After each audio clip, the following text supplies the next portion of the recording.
कचरा समस्या आहे पुन्हा एकदा ऐरणीवर आलेलं पाहायला मिळतं. प्रत्येक ठिकाणी आपण ट्रान्सफरिंगचा प्रयत्न करताय, मात्र त्या ठिकाणी स्थानिक नागरिकांचा विरोध होताना पाहायला मिळतं. कशा प्रकारे यातून आपण मार्ग काढणार आहोत?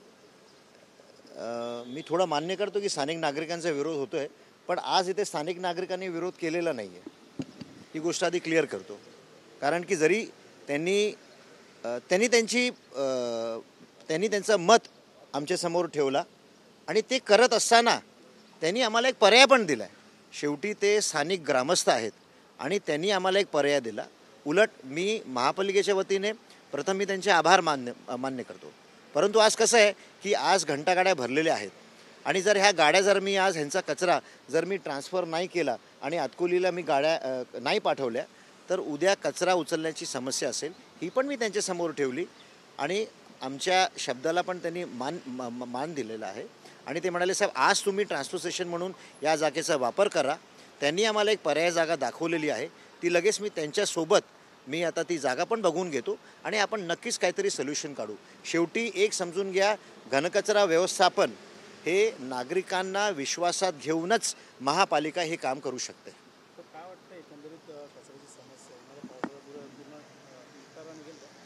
नाही बघा, एक गोष्ट क्लिअर करतो की 1 महिन्यापूर्वी समस्या होती, पण आज समस्या राहिलेली नाही आहे.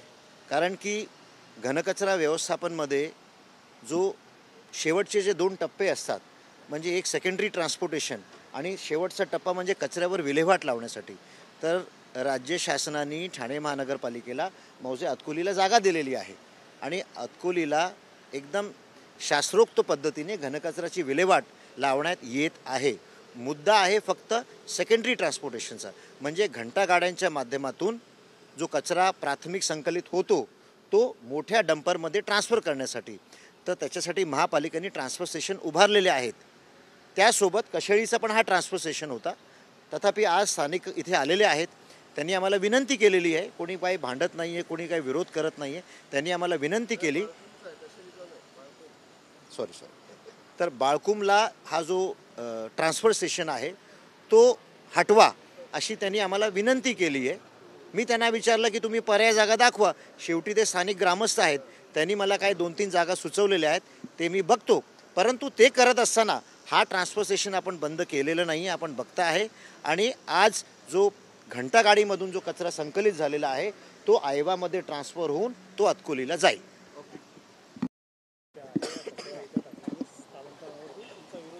गेल्या 1 हफ्त्यापासून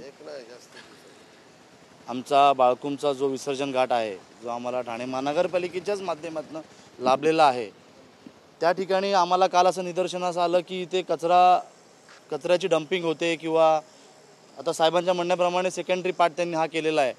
परंतु इथे आमच्या ग्रामस्थांची किंवा आजूबाजूच्या परिसरातल्या ग्रामस्थांची लोकांची इथे भावनेशी जुडलेला प्रश्न आहे. इथे आम्ही आमच्या देवाचं विसर्जन करतो, नाना प्रकारचे इथे विधी केल्या जातात, धार्मिक विधी केल्या जातात. त्या ठिकाणी आता तुम्ही बघू शकता कशा पद्धतीने इथे कचरा आणून टाकला जातोय. आम्हाला समजू शकतो की आम्हीच स्वतः महापालिकेकडे विनंती करत असतो की कचरा उचलला जात नाही किंवा कचरा वेळोवेळी इकडून हटवला जात नाही, परंतु ही ती जागा नाही जिथे ते लोक ह्याचा पर्यायी जागा म्हणून वापर करतील.